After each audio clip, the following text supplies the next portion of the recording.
옆에 계신 분들과 한번 이렇게 인사할까요? 참 잘 오셨습니다. 잘 오셨습니다. 여러분, 수련회 참 은혜가 있는 시간이었습니다. 그렇죠?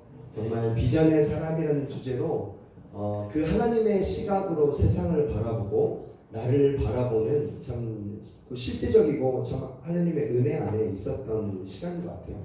어제 수련회 갔다 오고 나서 잠깐 눈을 좀 붙이고 이제 말씀을 준비하면서 기도를 했습니다. 하나님, 참 오늘 오후에도 우리 성도들에게 수련회 이후에 흡족한 은혜를 부어주시도록 이렇게 기도를 하는데 하나님이 이런 감동을 주시는 것 같더라고요.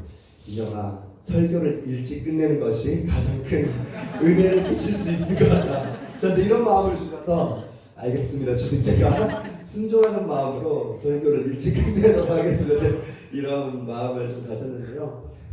많이 피곤하시겠지만 우리가 그래도 오늘 우리에게 주시는 말씀을 참 사모하는 마음으로 듣기를 원합니다. 우리가 참 삶을 살아가면서 때로는 이 충격적인 경험을 할 때가 참 많아요. 저도 오늘 아침에 좀 충격적인 사건이 있었습니다. 아침에 이제 일어나서 교회를 오려고 정장 바지를 꺼냈는데 분명히 1년 전에는 넉넉했던 그 바지가 들어가지가 않는 거예요. 입구 컷을 당해요. 들어가지가 않아요. 여기서 올라오지가 않아요. 회색 정장이 있는데 제가 정장이 이제 두 벌이 있어요. 회색과 이게 있는데 안 맞아서 제가 이것만 이거 안 맞는 거야. 도저히 안 들어요. 제가 너무 충격을 받았습니다. 그래서 이게 분명히 바지를 빨아서 바지가 줄었을 것이다라는 합리적인 의심을 품으면서 제가 이제 거울에 이리 되고 저리 되고 해봤는데 다른 여러 바지도 맞지 않는 걸 보면서 내가 변했구나, 이런 것들을 참 실감할 때가 많습니다. 여러분, 우리는요 너무 작년에 이제 쉽게 입었던 바지이기 때문에 여름이 찾아왔을 때 올해에도 그것이 나의 몸에 쉽게 들어갈 거라고 때로는 착각하기도 합니다. 그런데 그게 아닙니다. 우리의 몸이 변하지 않는 것 같고 때로는 느끼지 못해요. 우리의 몸의 변화를. 저는 좀 요즘은 많이 느끼게 되면 이상하게 왜 배만 자꾸 나오는지 충격적이긴 한데 어쨌든 계속 이렇게 우리 몸은 변해가지만 우리가 그것을 너무 익숙하기 때문에 때로는 느끼지 못할 때가 참 많이 있다는 거죠. 그리고 오늘 성경 말씀을 보면요, 이스라엘과 블레셋의 전쟁 이야기가 나옵니다. 그렇죠? 블레셋이 어떤 민족이었습니까? 이 이스라엘의 영원한 숙적과도 같은 민족이 바로 이 블레셋입니다. 근데 오늘 여호수아 12장 18절 보면요, 오늘 이 블레셋과 전쟁을 벌여서 블레셋이 진을 친 땅 이름이 어디였죠? 가사가 아닌데 2절에 나옵니다. 1절에 나옵니다. 1절에 아벡이죠. 에벡 아니라 아벡이죠. 그렇죠? 블레셋이 아벡에 진을 쳤는데요. 이 아벡이라는 곳이 어떤 곳이었냐면 여호수아 12장 18절에 분명히 이스라엘이 가나안 땅을 정복 전쟁할 때 여호수아가 탈취한 땅이었어요. 그래서 블레셋을 점령하고 그들 수하에 이스라엘이 그들을 다스리고 통치했었습니다. 그리고 사사기 속에도 여러 블레셋과 치고받는 장면들이 많이 나와요. 오랜 숙적인 블레셋과의 싸움에서 오늘 이 이스라엘 백성들이 작년에 입었던 바지를 꺼내 입듯 익숙하게 때로는 당연히 내가 블레셋을 이길 줄 하는 마음으로 오늘 전쟁을 벌입니다. 그런데 결과가 어떻게 됐죠? 첫 번째 전쟁에서 결과가 어떻게 됐습니까? 4,000명이나 죽게 되었어요. 그러자 이 이스라엘 장로들이 도대체 우리가 왜 전쟁에서 패했는지 원인을 분석하기 시작합니다. 그리고 대안을 제시합니다. 그 대안이 뭐였죠? 바로 여호와의 궤를 가지고 오자. 그래서 이 하나님의 임재의 상징인 언약궤를 가지고 와서 그들이 싸우면 이길 줄 알았어요. 근데 결과는 더 끔찍했습니다. 7.5배나 되는 전쟁에서 3만 명이나 더 죽고 홈리와 비나스도 죽고 엘리까지 의자에 앉아 있다가 의자에서 넘어지면서 목이 부러져 죽게 되고 언약궤까지 빼앗겨 버리는 아주 비극적인 상황이 오늘 사무엘상 4장에 펼쳐집니다. 여러분, 우리 삶에도요 사실 이런 영적인 착각의 순간들이 종종 찾아옵니다. 우리의 삶에 찾아오는 실제적인 문제와 아픔을 상대로 처음에는 기세등등하게 나 교회도 다니고 하나님도 믿고 그래 수련회 때 은혜도 많이 받았어. 그래 수련회 때 비전이 뭔지도 좀 알겠어. 기세등등하게 호기롭게 우리의 삶에 산적한 문제들로 나아갑니다. 나아갈 때가 참 많아요. 그런데 그런 영적인 전쟁 가운데 때로는 연거푸 패배하고 전의를 상실한 채 이 시대에 살아가는 사람들이 얼마나 많은지 모릅니다. 제가 그 고등부 사역을 맡으면서요, 참 이 신앙생활이 무엇인지 정말 많이 고민하게 됐어요.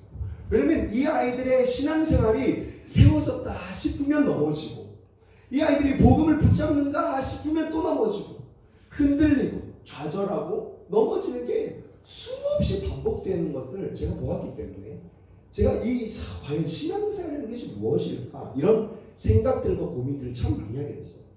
근데 사실 그 모습을 깊이 있게 보면서 그 모습이 내 모습이고, 그리고 이러한 영적인 삶 속에서의 때로는 넘어지고 이기고 반복되는 그 연속적인 싸움의 과정이 우리가 이 땅에서 주님 오실 때까지 끝까지 싸워야 할 과정이구나라는 마음들을 참 많이 발견하게 됐습니다. 여러분, 이스라엘 백성이 왜 블레셋과의 전쟁에서 패했습니까? 우리가 때로는 우리의 삶에서 찾아오는 문제들과 어려움 앞에 왜 좌절하고 낙심하고 싸움의 순간 가운데 빈번히 지는 요인이 무엇입니까? 본질은 다른 게 아니라 딱 하나예요. 그들 안에 하나님을 향한, 하나님을 믿는 불신앙이 있었기 때문이에요. 하나님과의 관계 안에 문제가 있었기 때문입니다. 여러분, 블레셋이란 나라는요, 본질적으로 이 이스라엘이란 나라를 하나님께로 돌이키게 하기 위한 하나님의 매였어요. 하나님의 도구였어요. 하나님의 채찍과 같았어요. 여러분, 이 사사기에 보면요, 출애굽 후에 가나안 정복 전쟁을 앞둔 이스라엘 백성을 향해서 이렇게 이야기하고 있습니다. PPT 보시면 사사기 3장 1절부터 3절에 이렇게 하나님이 이야기하십니다. 같이 한번 읽어볼까요? 시작. 여호와께서 가나안의 모든 전쟁들을 알지 못한 이스라엘을 시험하게 하시며 이스라엘 자손의 세대 중에 아직 전쟁을 알지 못하는 자들에게 그것을 가르쳐 알게 하려 하사 남겨주신 이방 민족들은 블레셋의 5 군주들과 모든 가나안 족속과.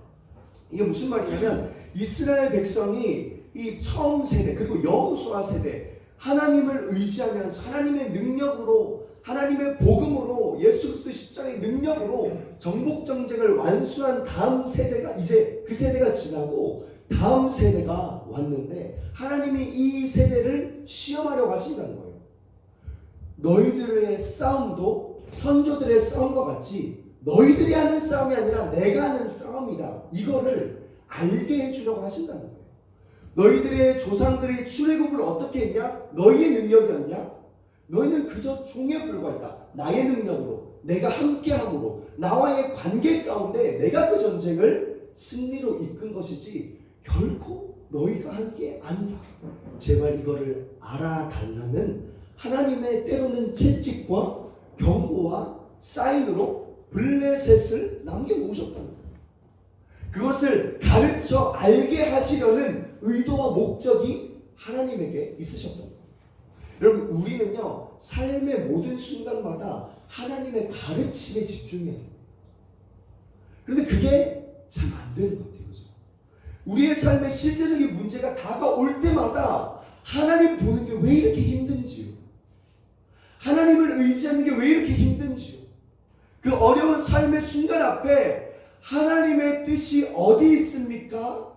하나님 왜 이런 문제와 어려움을 허락하셨습니까? 라고 머리로는 이해가 되지만 마음으로 받아들이지 않고 우리의 마음 안에 주님을 향한 원망과 좌절감과 때로는 실패감들이 찾아오는 게 우리라는 것이죠. 하지만 하나님은 계속해서 가르치기를 원하세요. 너희의 주인은 나다. 너희 인생의 전쟁 가운데 내가 함께하는 것이 가장 중요한 요소다. 이거를 알려주려고 하신다는 것이죠. 이스라엘이 이게 잘 안 돼요. PPT 다음에 보면 사사기 10장에 이런 말 나옵니다. 사사기 10장 6절 7절에 이렇게 이야기하고 있습니다. 이스라엘 자손이 다시 여호와의 목전에 악을 행하여 바알들과 아스다롯과 아람의 신들과 시돈의 신들과 모압의 신들과 암몬 자손의 신들과 블레셋 사람의 신들을 섬기고 여호와를 버리고 그를 섬기지 아니하므로 여호와께서 이스라엘에게 진노하사 누구를요? 블레셋 사람들의 손과 암몬 자손의 손에 그들을 파셨다. 여러분, 하나님이 도대체 왜 이렇게까지 하십니까? 도대체 왜 이스라엘을 이렇게 블레셋의 손에 파셨다라는 표현까지 쓰시면서 이들을 징계하십니까? 여러분, 왜냐면요, 이스라엘은 하나님 없이는 안 되는 민족이기 때문이에요. 아멘이십니까? 우리도 그렇습니다. 우리도 하나님 없이는 안 되는 사람이기 때문에 하나님이 마음이 아프시지만 때로는 치시는 거예요. 하나님 마음이 아프시지만 우리를 돌이키기 위해 끝끝내 우리를 붙잡으시는 하나의 사인이 블레셋이라는 거예요. 여러분, 저는 여러분 중에 혹시 부모님에게 매를 맞아 보신 경험이 없으신 분 계신가요? 저는 있습니다. 저는 아직도 생생히 기억이 나요. 제가 초등학교 때였는지 중학교, 아마 중학생 때였던 것 같아요. 제가 놀러만 다니고 게임방만 다녀서 성적이 아주 심각하게 안 나왔을 때가 있었습니다. 공부를 아예 놓은 시절이었죠. 저희 아버지께서 PC방을 쫓아 저희를 붙잡아 데려다 놓고 그런 시간도 있었는데, 제가 그때 기억이 잘 안 나요. 성적표를 위조했었나? 기억이 잘 안 나요. 기억이 잘 안 나는데 어쨌든 아버지가 굉장히 화가 나셔서 여러분 혹시 그 청소기 그 가운데 있는 길다란 대로면 혹시 맞아보신 기억이 있으신지 모르겠는데, 아버지가 이 청소기의 대를 빼시더니 엎드려 몇 대 맞을래? 그래가지고 탁탁 맞았어요. 그래서 허벅지에 멍이 들었어요. 근데 제가 왜 그때의 기억이 생생하냐면 그때 제 아버지의 사랑을 느꼈기 때문에. 제가 그때 이렇게 매를 맞았는데 그게 상처가 되지 않았어요. 왜냐면 100% 제 잘못이었거든요. 이건 부인할 수 없을 만큼의 이건 맞아도 싸다는 정도의 잘못이었기 때문에 수긍하고 매를 맞았습니다. 그래서 퉁퉁 부은 허벅지를 부여잡고 고통 속에 몸부림치다가 제가 잠이 들었어요. 근데 이 잠결에 방문이 열리는 거예요. 근데 아버지가 들어오시더니 여러분 이 세상이 솔솔 돋아나는 이 안티프라민 마데카솔을 가지고 후시딘이었는데 정확히 기억이 안 나요. 어쨌든 후시딘을 가지고 오시더니 저희 이 멍든 허벅지에 조용히 약을 발라주시더라고요. 제가 그때 기억을 잊을 수가 없어요. 아빠가 날 이렇게 사랑하는구나. 아마 이 중에 저는 아직 결혼도 하지 않았고 자식이 없기 때문에 이 하나님의 마음을 아직은 잘 모르지만 아마 이 중에 계신 부모님들은 다 아실 거예요. 자식을 사랑하는 그 마음, 자식을 포기하지 않는 그 마음. 여러분, 징계가 본심이 아닙니다. 하나님의 계획과 뜻은요 결코 재앙이 목적이 아니에요. 우리를 괴롭히는 것이 목적이 아니에요. 우리를 돌이키게 하려는 것이 목적이라는 것이죠. 하나님은요 이런 상황들 이렇게 파셔서 이스라엘이 고통 속에 몸부림치면서 하나님을 막 부르짖습니다. 하나님, 우리가 잘못했습니다. 도와주십시오. 사사기에 뭐라고 하는 줄 아세요? 하나님이 너네가 믿고 따르던 신 바알과 아세라한테 기도해. 도와달라고 기도해. 왜 나한테 그래? 너네 나 버리고 갔잖아. 이야기하면서도 그들에게 또 구원자를 보내요. 또 그들을 회복시키시고 고쳐주시는 친데레가 바로 우리 하나님이십니다. 여러분, 블레셋에게는 이스라엘에게는요 이스라엘을 돌이키게 하고 깨닫게 하는 영적인 매가 바로 블레셋이었습니다. 하나님이 치시고 깨닫게 하시고 다시 하나님께 돌아오게 만드는 매예요. 여러분, 신기한 게 뭔지 아세요? 지금의 이스라엘 바로 옆에 이 가자 지구 쪽에 어떤 민족이 살고 있죠? 레바논은 위쪽이고 이스라엘 바로 옆에 분리장벽으로 팔레스타인인들이 살고 있죠, 여러분. 그럼 팔레스타인인들이 누군지 아세요? 히브리어로 블레셋을 히브리어로 펠레쉐트라고 해요. 헬라어로는 필리스티에인. 팔레스타인 민족이 바로 블레셋이에요, 여러분. 지금 몇천 년이 지난 지금도 이스라엘 옆에 딱 붙어서, 제가 이스라엘에 6개월 동안 있으면서 이방인들은 앉았는데 팔레스타인과 유대인들의 이 끊임없는 전쟁, 막 미사일을 쏘고 막 사상자가 일어나고, 아직도 이스라엘을 깨닫게 하기 위해 그들 곁에 놓으신 팔레스타인은 민족이 블레셋이에요. 블레셋. 여러분 우리에게 블레셋이라는 사랑의 매가 있지 않습니까? 여러분 그 매를 맞을 때 우리는 어떻게 반응합니까? 그 하나님 앞에 어떻게 반응하고 어떻게 나아갑니까? 여러분 여기서 우리는 하나님의 마음을 알아야 한다는 거예요. 여러분 우리의 삶에 하나님께서 때로는 징계하시고 치시는 그 문제가 왜 우리에게 응답과 축복이 되는지 아세요? 그 고난을 통해서 우리가 하나님을 붙잡게 하기 때문입니다. 아멘이십니까? 그 고난을 통해 우리가 더 하나님만 바라보게 하기 때문이에요. 베드로는 알았어요. 바울도 알았어요. 그래서 우리가 정금같이 되어 주님 앞에 나아가자 고백했고, 불로 연단하여 정말 우리를 시험하시는 그 주님 앞에 우리가 정결케 되자는 고백들을 그 수많은 초대교회 사람들도 이야기했다는 것이죠. 여러분 욥은 어땠습니까? 그 지독한 고난을 통해 이렇게 고백해요. 내가 죽게 대하여 귀로 듣기만 하였사오나 이제는 눈으로 주를 배웁니다. 아멘. 아멘. 여러분 축복이 뭐라고 생각하십니까? 돈 많이 버는 거? 축복이 뭐라고 생각하세요? 좋은 차 타고 다니는 거? 축복이 뭐예요? 화장실 2칸짜리 집에 사는 거? 아니요. 그런 거 다 없어도 하나님을 소유한 그 사람이 가장 축복된 사람입니다. 아멘이십니까? 하나님이 지금 이 복을 우리에게 주기를 원하시는 거예요.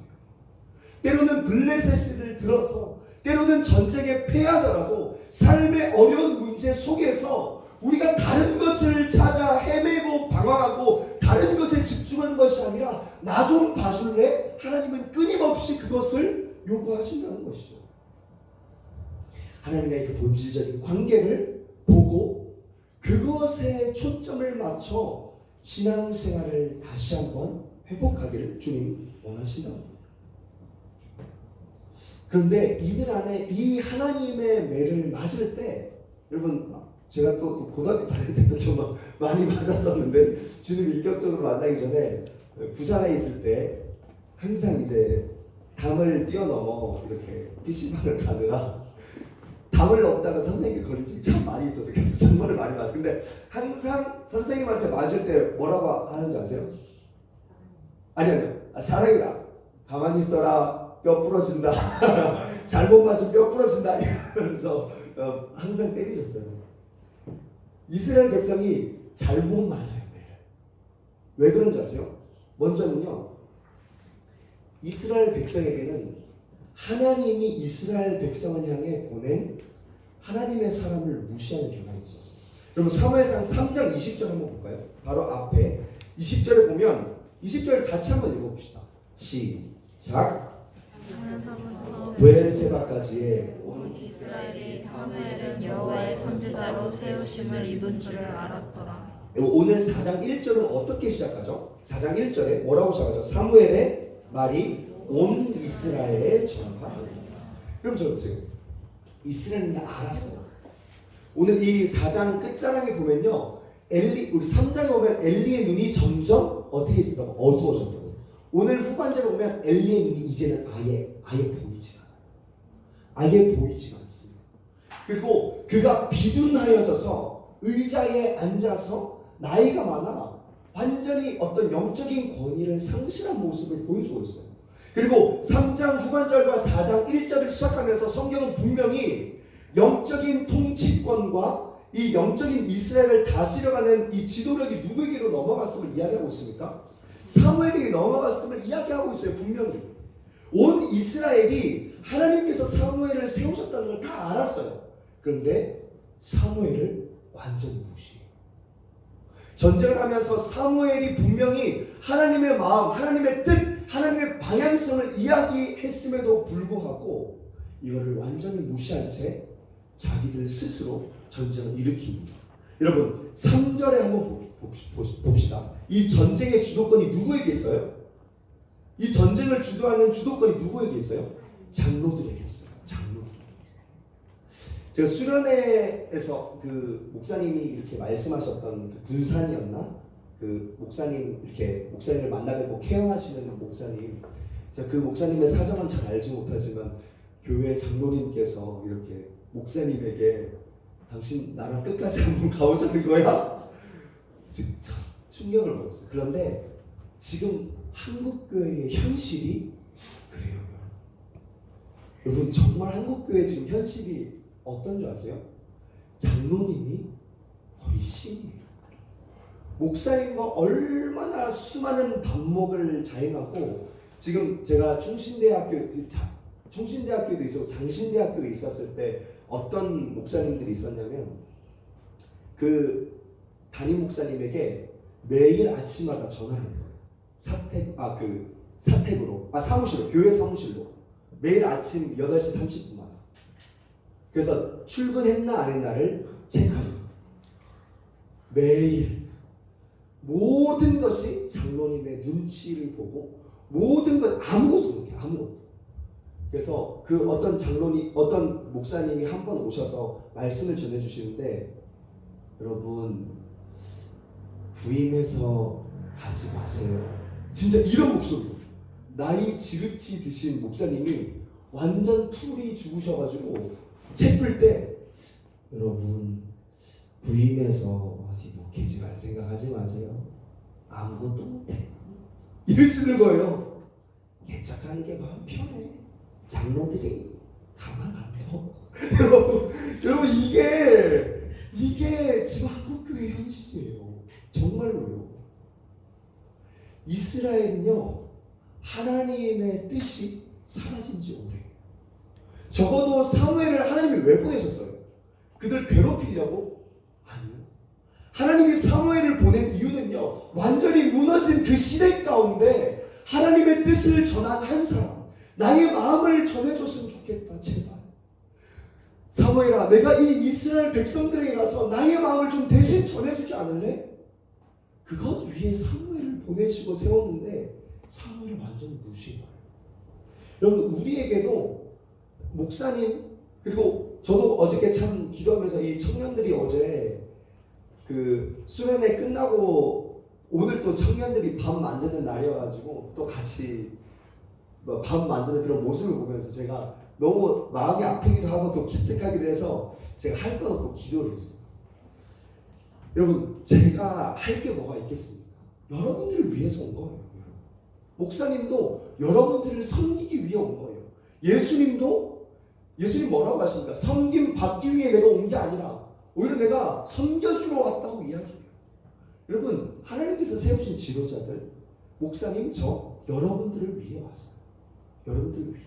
여러분들과 싸우려고 온 게 아니에요. 여러분들 괴롭히려고 온 게 아니에요. 근데 이스라엘은요 이 하나님이 보내신 사람들을 무시했어요. 하나님의 뜻을 완전히 멸시했다는 거예요. 여러분 그래서 7절에 나중에 사무엘상 7절에 보면요 제가 이야기해 드릴게요. 이들이 깨닫습니다. 그래서 사무엘에게 이렇게 이야기합니다. 사무엘이요 당신이 이제 우리를 위해 기도해 주십시오. 블레셋과 7장에 보면 또 전쟁을 벌이거든요. 그래서 사무엘이 이스라엘을 위해 기도합니다. 그래서 사무엘이 이 유명한 말이 나온 거예요. 내가 너희를 위해 기도하기를 쉬는 뭐를요? 죄를 범하지 않겠다. 여러분 이게 하나님께서 우리에게 보내주신 지도자들과 교회 성도들과의 선한 관계라는 거예요. 제가 상향정윤 자매가 죄송해요 오늘 좀 얘들이 많네 왜 이러지? 죄송해요. 어쨌든 그 상향정윤 부부가 어디 그 분양을 넣어놓고 깜빡했나 봐요. 저기 광교 쪽에 광교가 아니라 그 분당 그 상현동 쪽에 어쨌든. 그런데 분양이 덜컥 됐나 봐요.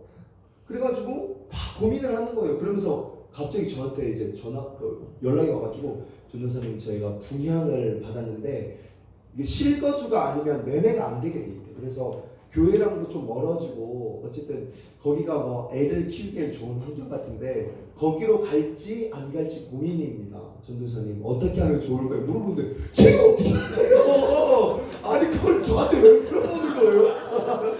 아니 제가 뭐 부동산 전문가도 아니고 아니 강신우 집사님한테 뭐 물어봐야지 뭐 땅값은 어떻고 시세는 어떻고. 여러분 그런데 제가 뭐라고 하겠어요? 기도해 볼게요. 제가 기도하는데 하나님이 주신 마음이 있는 거예요. 그래서 제가 하나님이 주시는 마음을 겸손하게 나눴어요. 근데 그 상현 정윤 자매가 여러 회사와 상황과 환경을 통해서 막 하나님이 이제 깨닫게 하셔서 분양을 결국 포기하기로 이렇게 결정을 했다. 그러면서 하나님의 뜻이 여기 있는 것 같았어요 라고 이렇게 이야기합니다. 여러분 하나님께서 주신 이 지도자와의 관계가 정말 제가 이거를 강조하는 것이 아니라 적어도 무시는 하면 안 된다는 거예요. 정말로. 여러분 왜냐하면 레위기에 보세요. 문둥병 걸리면 누구한테 찾아갔어요? 구약시대 때? 의사한테 갔어요? 제사장한테 갔어요? 모든 문제가 있을 때마다 구약 백성들은 다 제사장이 갔어요. 제사장이 뭘 알겠어요? 문둥병에 대해서. 집에 곰팡이가 폈어요? 그럼 누구한테 갔어요? 부정하고 되고 저항이 되고 피부병 났어요? 다 제사장한테 갔어요.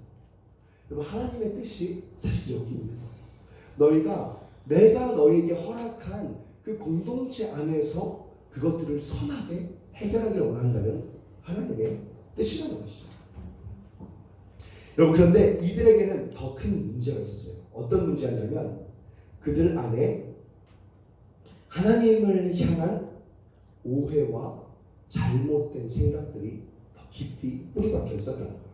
그래서 그게 지도자를 향해 하나님을 향해 나타났다는 거예요.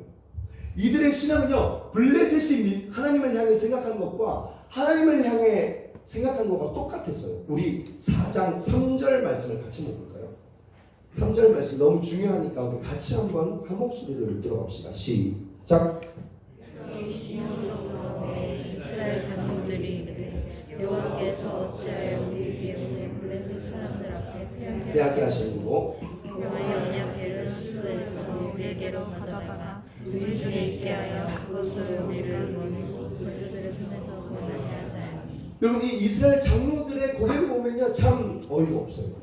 여호와께서 어찌하여 우리에게 오늘 블레셋 사람들 앞에서 패하게 하셨는고 이 원어를 보면요 굉장한 불평과 원망의 어조로 이것이 표현되어 있음을 알 수 있습니다. 뭐 하나님 왜 지게 하셨어? 나 교회도 다니는데 나 이렇게 좀 열심히 살아보려고 하는데 신앙생활 하려고 하는데 왜 나한테 이런 어려움을 주는 거예요? 여러분 이런 오해와 불신과 원망의 마음들이 이들 안에 있었거든요. 더 중요한 건 뭔지 아세요? 이들이 내린 결론이에요. 이들이 내린 결론이 여호와의 언약궤를 실로에서 우리에게로 가져다가 우리 중에 있게 하여 뭘로요? 그것으로 우리를 우리 원수들의 손에서 구원하게 하자. 그것으로 우리를 우리 원수들의 손에서 구원하게 하자. 여러분 하나님께 엎드리고 하나님 우리를 구원해 주십시오 라고 고백하는 게 아니라 그들에게는 언약궤가 거의 부적과도 같았어요. 하나님 이용하는 거예요. 하나님 아주 당당하게 야 우리 언약궤 가져와 우리 그걸로 우리를 구원하게 하자. 이게 언약궤가 우리를 구원하게 하는 겁니까? 하나님이 우리를 구원시키게 하시는 겁니까? 하나님.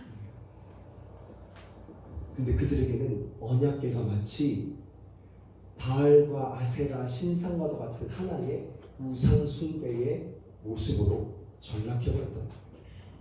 여러분 이들이요 전쟁 가운데 왜 언약궤를 가지고 오자라는 결정을 하게 된 줄 아세요?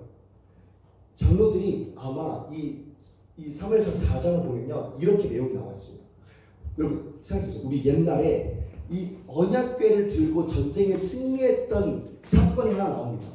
혹시 여러분 떠올려 보시겠어요? 언제인지 아세요? 언약궤를 들고 구약 속에서 메고 갔는데 뭔가 쫙 갈라지고 또 뭔가 꽉 무너졌어요. 여리고성이었죠. 장로들이 생각한 거예요. 맞다. 우리 그때 언약궤 지고 딱 제사장이 메고 갔을 때 요단강 쫙 갈라졌잖아. 야, 우리 언약궤 메고 가가지고 여리고성 앞에서 몇 바퀴 뺑뺑 돌다가 야! 함성 지르니까 성 무너졌잖아. 우리 이번에 그 방법 한번 써볼까? 여러분 1절에 보면 이스라엘이 어디에 진쳤다고 나와 있습니까? 에베네셀. 이 뜻이 뭐냐면요, 도움의 돌이라는 뜻이에요. 도움의 돌. 이 도움의 돌은요, 언약궤 속에 들어있는 돌판을 의미한다고도 생각할 수 있어요. 언약궤 속에 돌판이 들어있잖아요. 그래서 거기에 진치고 5절 말씀을 한번 보세요. 5절 말씀에 여호와의 언약궤가 진영에 들어올 때에 온 이스라엘이 큰 소리로 외치매 땅이 울린지라. 마치 여리고성이 무너질 때 같은 이 모습을 지금 재현해 놓고 있는 거예요. 근데 어떻게 됐습니까? 블레셋 졌습니까? 이겼습니까? 이겼어요. 졌어요. 블레셋이 이겼어요. 여러분 이들이 외쳤던 함성은요, 승리의 함성이 아니라 착각의 함성이었어요. 하나님을 향한 엄청난 오해에서 비롯된 착각의 함성. 여러분 우리도 신앙생활하면서 사실 이런 착각의 함성을 내지를 때가 참 많지 않습니까? 교회에 올 때는, 예배당에서는 때로는 찬양하면서 승리를 외치고 기도로 주여 주여 승리를 외치면서 정작 우리 삶의 자리에 갔을 때는, 그리고 삶의 자리에서 때로는 하나님의 매를 맞을 때에 하나님의 깊은 사랑의 의중, 그 사랑의 마음, 그 뜻을 알지 못하고 그저 착각으로 하나님 왜 나를 안 도와주세요? 내가 이렇게까지 했는데 하나님 나 도와줘야 되는 거 아니에요? 내가 언약궤까지 갖고 왔는데 하나님 우리한테 승리해줘야 되는 거 아니에요? 라는 오해가 점점 깊어지고 있지 않습니까? 하나님은요, 이게 마음이 아프셨던 거예요. 이들 안에 언약궤가 우상이 되었던 현실입니다. 말씀을 마무리하겠습니다. 이 어려운 순간 가운데 이스라엘 백성이요, 결국 하나님한테 묻습니다. 우리 PPT 마지막 보시면 사무엘상 7장 3절에 보면요, 이 언약궤가 블레셋 지역을 돌아다니고 하나님이 친히 역사하시고 결국 다시 이스라엘 땅으로 돌아와요. 기럇 예아림. 그리고 시간이 지난 후에 이스라엘이 다시 블레셋과 전쟁합니다. 그때 사무엘상 7장 3절에 이렇게 이야기해요. 우리 같이 한번 읽어볼까요? 사무엘상 7장 3절 시작. 사무엘이 이스라엘 온 족속에게 만일 너희가 전심으로 여호와께 돌아오거든 이방 신들과 아스타롯을 너희 중에서 제거하고 너희 마음을 여호와께로 향하여 그만을 섬기라. 그리하면 너희를 블레셋 사람의 손에서 건져내시리라. 아멘. 사무엘이 짚은 이스라엘이 계속해서 패배하고 하나님과의 오해와 불신과 정말 그 오해의 함성, 착각의 함성을 계속 내지르는 본질적인 이유와 원인을 사무엘은 이렇게 이야기하고 있습니다. 제발 너희 속에 이방 신들과 아스다롯을 너희 중에 제거해라. 제발 제거해라. 제발 블레셋이 섬기는 대로, 우리 로마서 12장 함께 나눴던 것처럼 제발 너희는 이 세대를 본받지 말고, 제발 너희가 하나님 이외에 의지하는 모든 것들을 제발 좀 내려놔 줄래? 제발. 그렇지 않고는 너희 안에 승리가 있을 수 없어. 너희의 인생 가운데, 영적 전쟁 순간 가운데 아무리 주여 주여 외쳐봐야 내가 역사하고 싶어도 언약궤를 백날 가지고 와봐, 그것이 너희에게 구원을 주는 것이 아니라 나와의 관계가 너희의 삶에 승리를 가져다 줄 수 있어. 그때 내가 싸워줄 수 있어. 그때 내가 달려갈 수 있어. 그때 내가 때로는 매를 때리겠지만 너희를 다시 한번 싸매고, 이사의 말씀처럼 하나님이 찢으셨지만 도로 싸매어 주시고 낫게 하시는 은혜가 그때 펼쳐진다는 거예요. 그래서 사무엘이 너희 마음을 여호와께로 향하여 그만을 섬기라. 아멘. 너희 마음을 여호와께로 향하여 그만을 섬기라. 이게 이스라엘에게 하나님께서 요구하시는 단 한 가지였어요. 그래서 이 사무엘상 7장 우리가 이제 계속 강해 설명하면서 살펴보겠지만, 언약궤를 가지고 오지 않아도 승리해요, 안 해요? 승리합니다. 사무엘은 이스라엘을 위해 기도하고 온전한 승리가 이스라엘 가운데 펼쳐져요. 여러분, 우리의 삶의 문제와 역경과 고난은요, 때로는 하나님의 사랑의 징표와 매는요, 언제 끝납니까? 우리가 하나님 앞에 엎드릴 때 끝나요. 아멘.